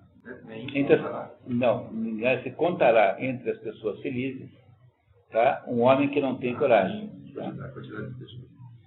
Nem não tem coragem, nem temperança, nem justiça, nem prudência. Temperança não tem o que é, né? É bom senso, né? Temperança é temperado. Tá? O Aristóteles é o autor da ideia de que a verdade está no meio. Essas são as 4 virtudes cardeais, né? É isso mesmo. É isso mesmo. É isso mesmo, tá? São as 4 virtudes cardeais. Isso mesmo, não tinha notado, tá? Muito bem. Então, veja, provavelmente é uma aproximação do aristotelismo com o cristianismo, né? Mas temperança no sentido de ter capacidade de não ir aos extremos, tá? Isso é temperança. Quem tem medo até do voo das moscas no ar, quem se entrega a todos os excessos da bebida e da comida, quem pelo mais vil interesse mataria seus melhores amigos, quem demonstra ter tão pouca razão quanto as crianças e os curiosos. No original diz assim: aquele que mataria seu melhor amigo por um quarto de óvulo. Significa assim, que é a mesma coisa que está aqui, não está errado aqui. Mas é por um centavo, qualquer coisa assim, né? Por um tostão. Os psicólogos sabem dessa frase aqui, né? Quem demonstra ter tão pouca razão quanto as crianças curiosas. Eu fico falando, né? Você tem que conversar, né? Você tem que ouvir as crianças. É isso. Continuamos? Mas, embora estejamos de acordo sobre isso, diferimos quanto ao mais e quanto ao menos.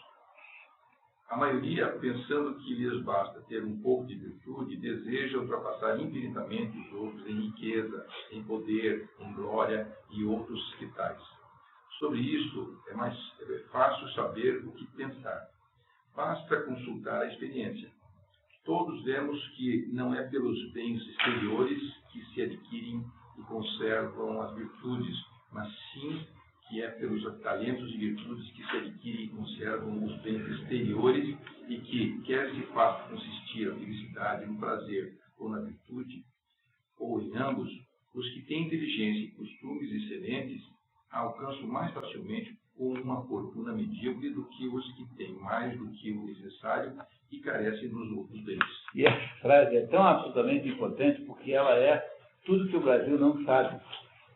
Se tem uma frase nesse livro que é para o Brasil entender, é essa. Porque no Brasil nós achamos que a missão é a riqueza. Né? O Brasil pensa que o mundo material é o primeiro alvo. Não é isso? E não é só o Brasil que pensa isso. A teoria do Maslow é isso. Não é isso? E o que ele está dizendo é o seguinte, que a riqueza é um efeito colateral da superioridade moral, da nobreza, de melhorar as coisas que estão em cima. Quer dizer, a riqueza está abaixo desses valores. Ela pode vir como efeito colateral.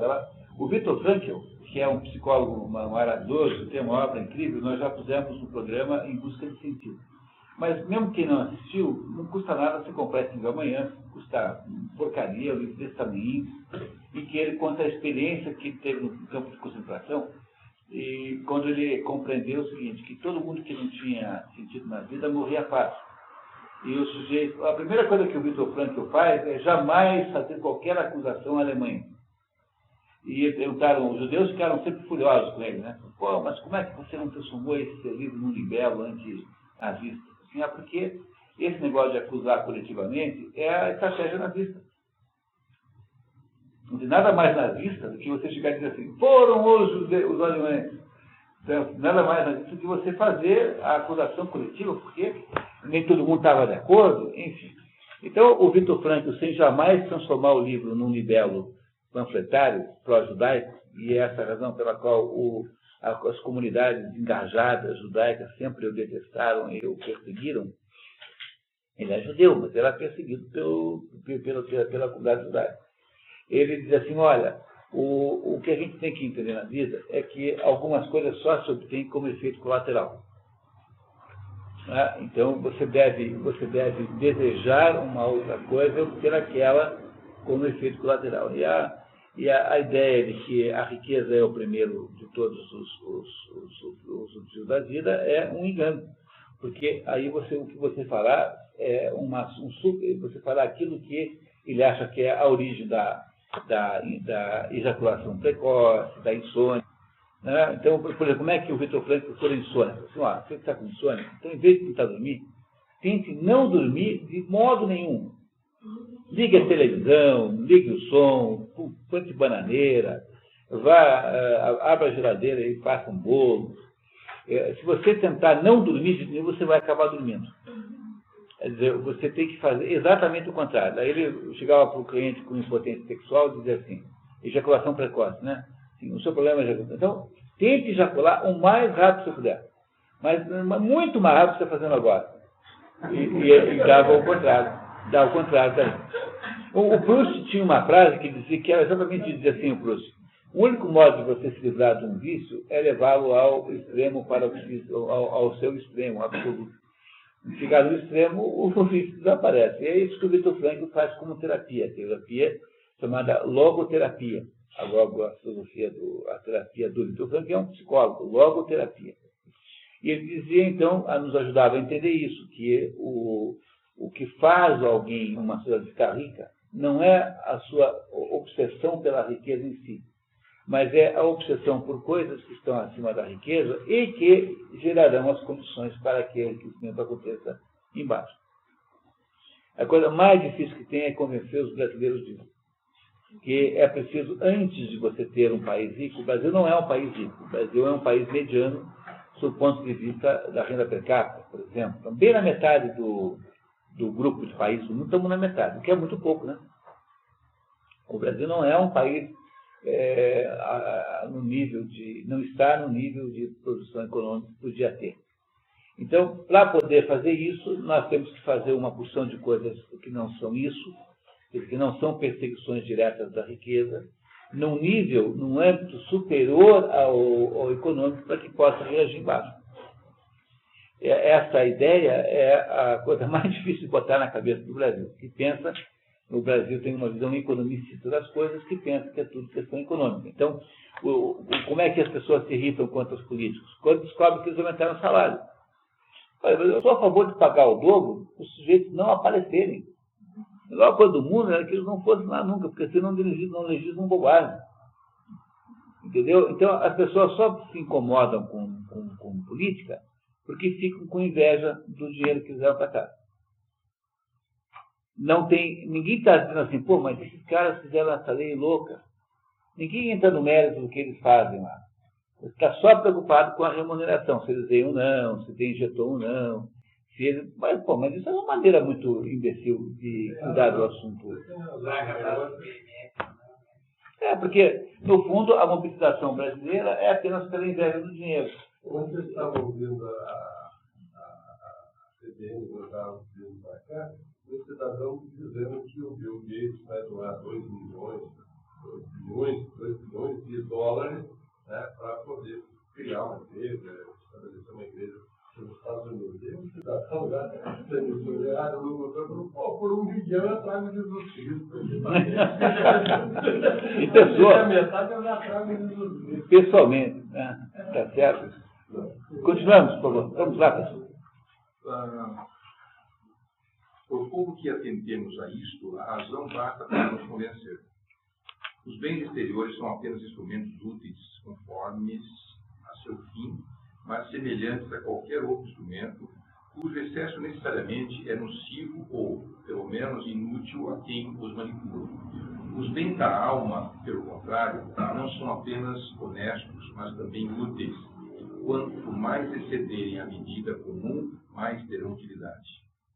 Em geral, as melhores disposições... Apenas para dar mais um exemplo, houve um episódio desse, que é muito famoso, e que há divergências sobre quem é que foi lá para Roma, mas antes de haver o Vaticano, tinha lá uma sede da Igreja Católica, né, que era suntuosa também.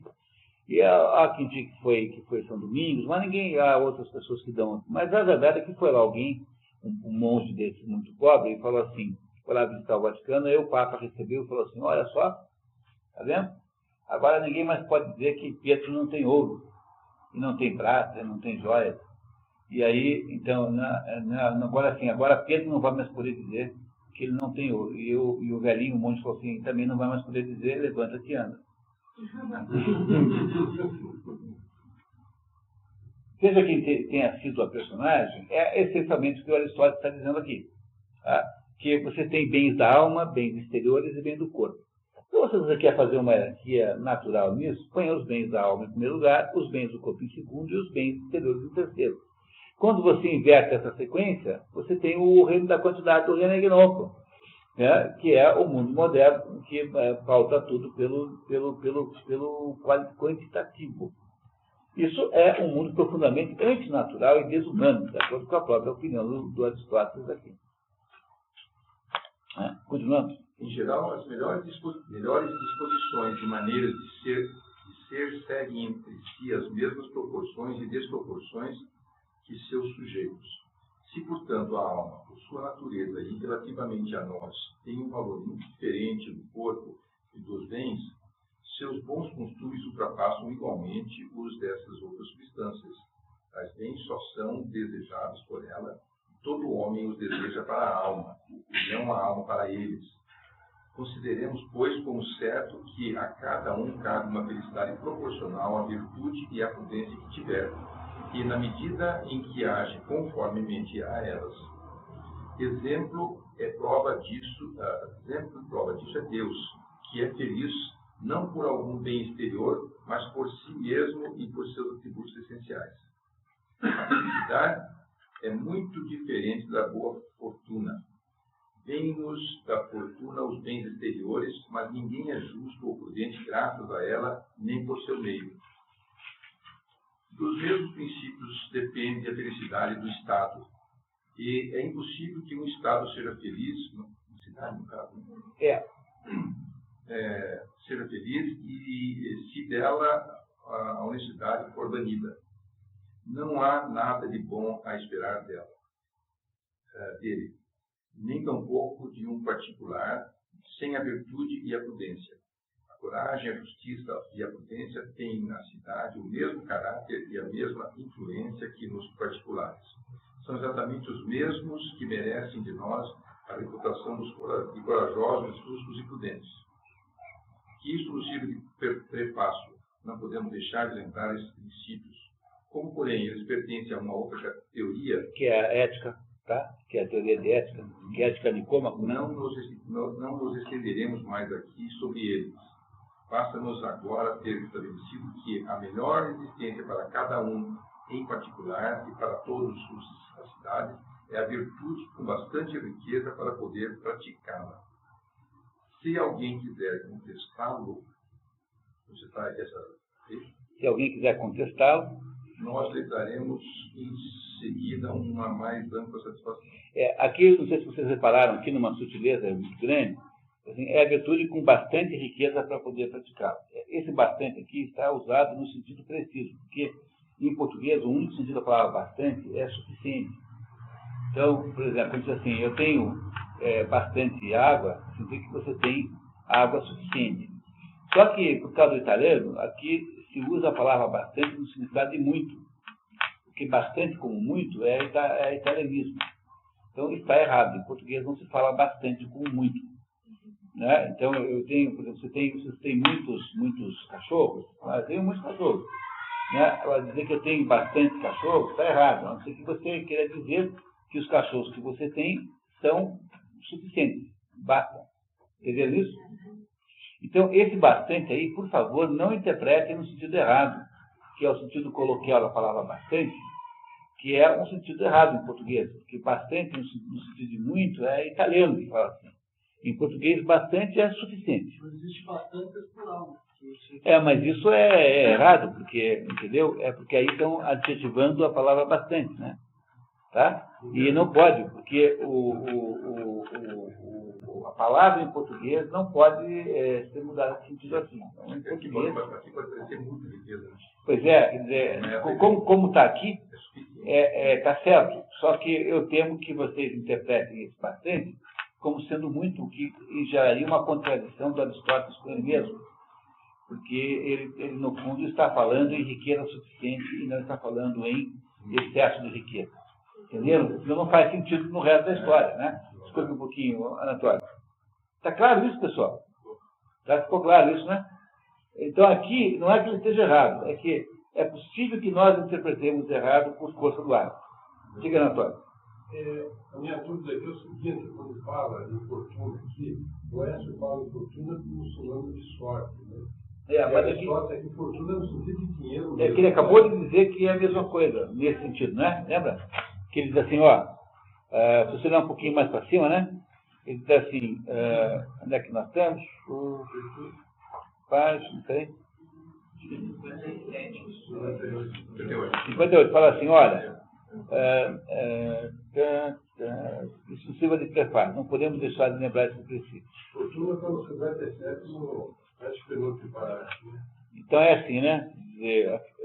Vemos da fortuna. Diferente da boa fortuna. Vem-nos da fortuna os bens exteriores. Quer dizer, aqui os bens exteriores vêm da fortuna. Fortuna é o quê? É o acaso, né? A sorte. Então, nesse momento, ele está falando de fortuna no sentido de verdadeiramente fortuna econômica. Tá? Não no sentido de providência. Tá? No sentido de providência como o Boécio usa. Compreenderam? Mas ele acabou de definir que seria assim que ele usaria a palavra. Entenderam aqui que quando ele diz bastante aqui é suficiente e não é muito? Qualquer interpretação ao contrário seria errada, porque não se fala assim em português. Então, nós temos uma porção de coisas assim que se faz, que são verdadeiras barbaridades aí, que a gente nunca percebe. Só uma perguntinha. Ele fala aqui que, como disse a Deus, que é feliz por algum bem exterior, mas não por algum bem exterior, por si mesmo, por seus essenciais. Ele está falando de Deus no sentido judaico-cristão? Não, Aristóteles parece que, se não me engano, tem 5 vezes a palavra Deus em toda a obra de Aristóteles. Então, Aristóteles não achava, né, que no fundo ele tornou obrigatória a noção de Deus. Porque a ideia do motor inicial, então, um dos principais conceitos de Aristóteles é uma física do movimento. Então, ele diz, olha, o movimento acontece porque alguém move. O movimento acontece porque o móvel, né, tem que ter o provocador do movimento. E esse provocador do movimento tem que ser alguma coisa. Mas como nós não podemos voltar a infinito atrás, tem que ter uma hora em que você para de procurar e você aceita como sendo um axioma necessário que exista um primeiro motor. E esse primeiro motor é Deus. Não é isso? E depois, quando você faz o método, faz o modelo ptolomaico, né, de astronomia, que gera depois a próprio modelo astrológico, então há lá em cima, no último círculo, o primo mobile. É o primeiro que move. Então tem sempre um primeiro, tem que ter um primeiro obrigatório. Esse primeiro é Deus. Deus não está no mundo físico, portanto não é assunto do mundo físico. Como Aristóteles é um biólogo, em última análise, um médico, ele passou 80% da obra descrevendo fenômenos físicos. Então, quando você vai ver a obra e calcula as proporções relativas, 80% da obra de Aristóteles é a descrição de assuntos físicos e não de assuntos, digamos, metafísicos. Ele chamava, o que nós chamamos de metafísica, nós é que chamamos assim, porque Aristóteles chamava de teologia. Então, a noção de Deus em Aristóteles é absolutamente clara, quer dizer, ela é obrigatória para fazer sentido toda a filosofia de Aristóteles, mas ele não se dedica a interpretar o assunto. Ele não se põe a interpretar esse assunto. É por isso que há raríssimas menções explícitas da palavra Deus na obra de Aristóteles. Mesmo será que está toda perdida, porque a maior parte está perdida, né? É que está perdido, mas não as obras fundamentais, porque você sempre sabe quando a obra fundamental foi perdida. Por exemplo, o Eloy tem um livro que fala de obras perdidas. Como é que você sabe que estão perdidas se elas estão perdidas? Elas são citadas nas outras. Muito bem, porque alguém falou, existiu um livro. É a história do Atlântida, né? Ele fala aqui, no Timão de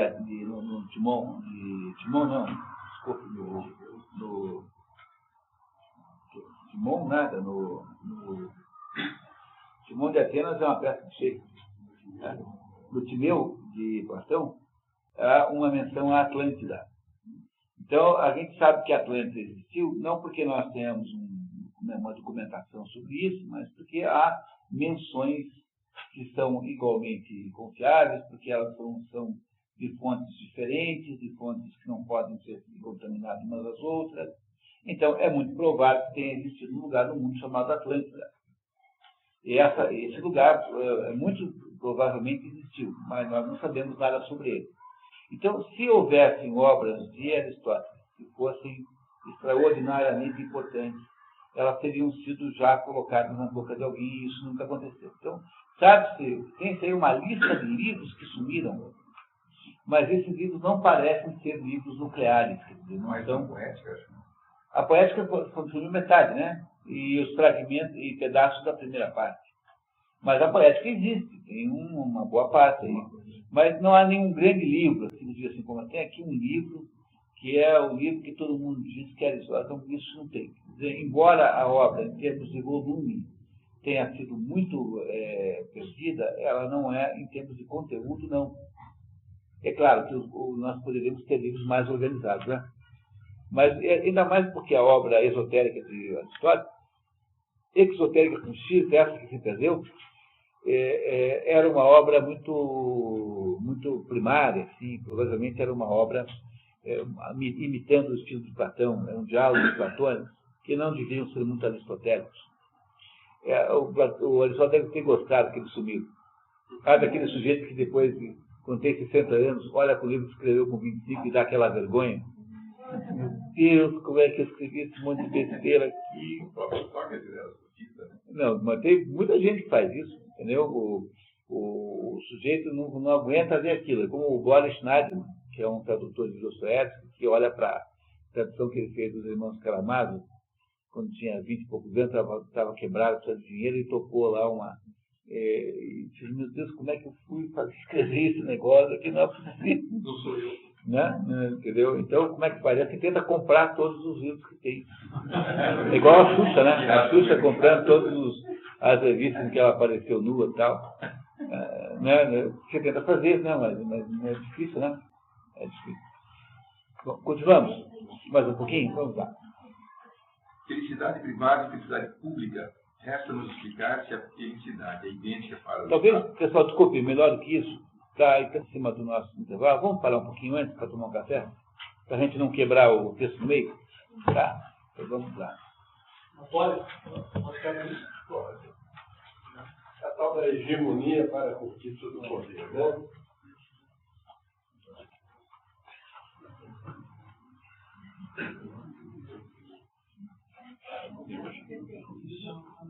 Tá bom, Nilson? Até bom para nós semana. Tchau, tchau. Psicografar.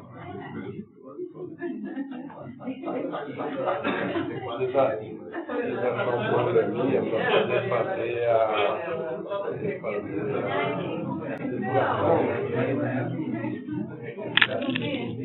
observações